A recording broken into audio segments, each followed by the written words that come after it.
Hello అందరికీ welcome back to Anu KR blogs. నేను మీ అనురాధ. ఈరోజు మన ఛానల్లో రెసిపీ వచ్చేసి కమ్మటి జొన్న రవ్వతో రెసిపీ చూపించబోతున్నాను. చాలా చాలా బాగుంటుంది. రుచికి రుచి, ఆరోగ్యానికి ఆరోగ్యం. ఎంత కమ్మగా ఉంటుందో జొన్న రవ్వని ఏ విధంగా ప్రిపేర్ చేసుకోవాలో కూడా మన వీడియోలో చూపించబోతున్నాను. కాబట్టి వీడియోని ఎక్కడ స్కిప్ చేయకుండా పూర్తి వీడియోని చూసేయండి. ఇంకా జొన్న రవ్వని ఏ విధంగా ప్రిపేర్ చేయాలో చూసేద్దాం. 1 కప్పు వరకు జొన్నల్ని తీసుకున్నాను. ఇవి తెల్ల జొన్నలు. ఈ జొన్నలని నేను ముందుగా కడుక్కొని 2 రోజులు ఎండలో ఆరబెట్టుకొని తీసుకుంటున్నాను. నీడలో మాత్రం ఆరబెట్టకూడదు, మెత్తగా అయిపోతాయి జొన్నలు. కాబట్టి ఖచ్చితంగా ఎండలో మాత్రమే జొన్నల్ని ఆరబెట్టుకొని తీసుకోవాలి. జొన్నలు మంచిగా డ్రై అయిపోయిన తర్వాత మాత్రమే ఇందులో ఏమైనా నలకలు, చెత్త లాంటివి ఉంటే ఏరుకొని తీసుకోవాలి. జొన్నలు గట్టిగా ఉన్నప్పుడు మాత్రమే నలుగుతాయి. లేదు మెత్తగా ఉన్నాయనుకోండి, మెత్తగా పిండిలాగా అయిపోతుంది. కాబట్టి కొంచెం గట్టిగా ఉండే విధంగా ఎండబెట్టుకొని తీసుకోవాలి. ఒక మిక్సీ జార్ని తీసుకొని ఇందులోకి చిన్న కప్పుతో ఒక్కొక్క కప్పు మాత్రమే జొన్నల్ని వేసుకుంటూ మిక్సీ పట్టుకోవాలి. ఎక్కువ జొన్నల్ని వేసామంటే అడుగు బాగాన పిండి విధంగా ఉండి పైన మాత్రం రవ్వలాగా వస్తుంది. కాబట్టి కొద్దిగా జొన్నల్ని వేసుకుంటూ మధ్యలో పల్సిస్తూ మిక్సీ పట్టేసుకొని తీసుకోవాలి. చూస్తున్నారు కదా, ఇక్కడ ఈ విధంగా మిక్సీ పట్టేసుకొని తీసుకుంటున్నాను. మీకు అచ్చం రవ్వలాగా ఉప్మా చేయడానికి కావాలి అనుకుంటే ఈ రవ్వని మనం జల్లించుకొని తీసుకోవాలి. పిండి సపరేట్ అయిపోతుంది, రవ్వ సపరేట్గా ఉండిపోతుంది.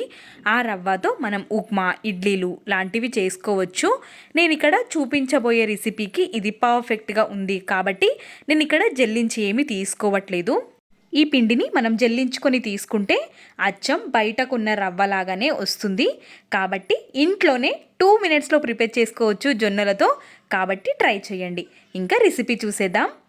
ముందుగా ఒక మిక్సింగ్ బౌల్ని తీసుకొని అందులోకి 1 కప్పు వరకు జొన్న రవ్వని యాడ్ చేసుకోవాలి. మనం ఏ కప్పుతో అయితే తీసుకుంటామో జొన్న రవ్వ, అదే కప్పుతో 1/2 కప్పు వరకు సూజీ ఉప్మా రవ్వని యాడ్ చేసుకోవాలి.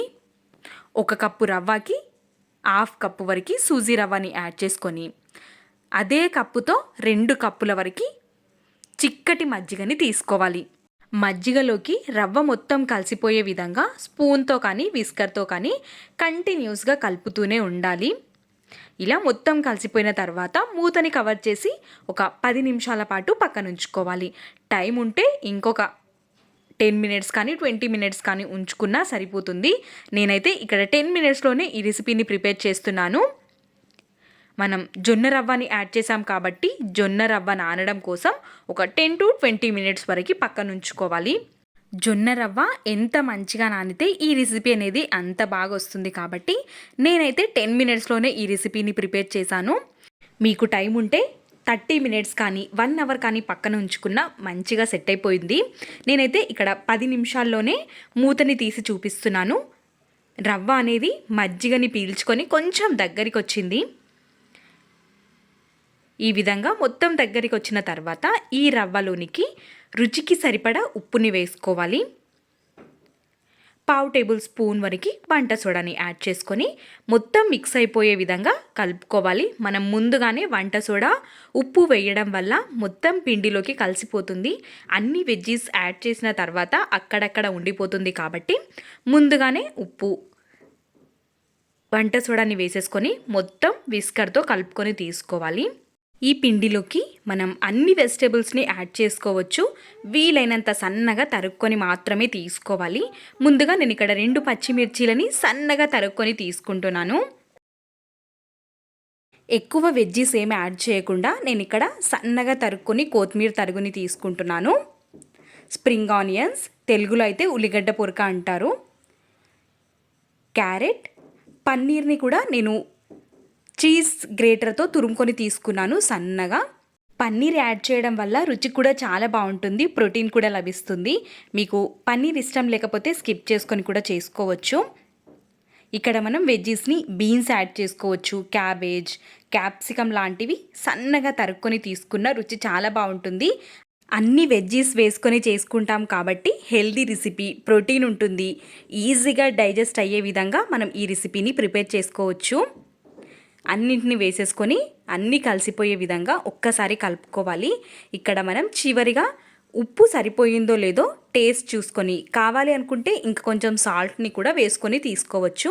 ఈ విధంగా పిండి కలిపేసుకొని దోశల్లాగా వేసుకోవడం కోసం స్టవ్ పైకి ప్యాన్ పెట్టుకొని, ప్యాన్ అనేది మంచిగా వేడిగా అయిపోయిన తర్వాత ఒక 2 స్పూన్ల వరకు ఆయిల్ని వేసి మనం పిండిని కింది నుండి పై వరకు మొత్తం కలుపుకుంటూ దోశల్లాగా 2 గరిటెల వరకు పిండిని ప్యాన్ పైన వేసుకోవాలి.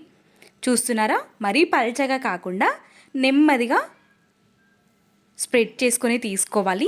దోశ వేసిన తర్వాత మూతని కవర్ చేసి కొంచెం వేగిన తర్వాత నెమ్మదిగా తీసుకోవాలి. లేదు అనుకుంటే విరిగిపోయే అవకాశం ఉంటుంది. మనం రవ్వ యాడ్ చేసాం కాబట్టి నెమ్మదిగా టర్న్ చేసుకోవాలి. చూస్తున్నారు కదా కలర్ ఎంత బాగా కనిపిస్తుందో. మళ్ళీ మూతని కవర్ చేసి మంచిగా, కావాలి అనుకుంటే ఇంకొక స్పూన్ వరకు ఆయిల్ని కూడా వేసుకొని ఫ్రై చేసుకోవచ్చు. వెజ్జీస్తో రుచి మాత్రం చాలా చాలా బాగుంటుంది. ఈ విధంగా చేసేసుకొని మంచిగా కాల్చుకొని తీసుకోవాలి. కాలడానికి కొంచెం టైం ఎక్కువే పడుతుంది. ప్లేట్లోకి సర్వ్ చేసేసుకోవడమే. నేను ఫస్ట్ వేసిన దానికంటే కూడా సెకండ్ దోశ అనేది చాలా పర్ఫెక్ట్గా వచ్చింది. ఈ విధంగా 2 గరిటెల పిండిని వేసేసుకొని, మనకి పెనం అనేది చాలా వేడిగా ఉండాలి. కొంచెం వేడిగా ఉన్నా మనకి అతుక్కపోతుంది కాబట్టి చాలా వేడిగా ఉన్నప్పుడు 2 గరిటెల వరకు పిండిని ప్యాన్ పైకి వేసేసుకొని చుట్టుముట్టు ఆయిల్ని వేసుకొని మంచిగా ఫ్రై చేసుకొని తీసుకోవాలి. చూస్తున్నారు కదా చాలా పర్ఫెక్ట్గా వచ్చింది. ఈ విధంగానే అన్నిటి దోశల్ని వేసేసుకొని మనం ఈ దోశల్ని రైతాతో కానీ ఏవైనా పొడులతో సర్వ్ చేసుకున్న సూపర్ టేస్టీగా ఉంటుంది. జొన్న పిండితో చేసుకున్న ఎన్నో రెసిపీస్ మన ఛానల్లో ఉన్నాయి. కావాలి అనుకుంటే అను కేఆర్ బ్లాగ్స్ ఛానల్కి వెళ్ళి ఒక్కసారి చూసేయండి. మీకు కూడా నా రెసిపీస్ చాలా బాగా నచ్చుతాయి. రుచికి రుచి, ఆరోగ్యానికి ఆరోగ్యం. జొన్న పిండి మన హెల్త్కి ఎంతో మంచిది కాబట్టి ట్రై చేయండి.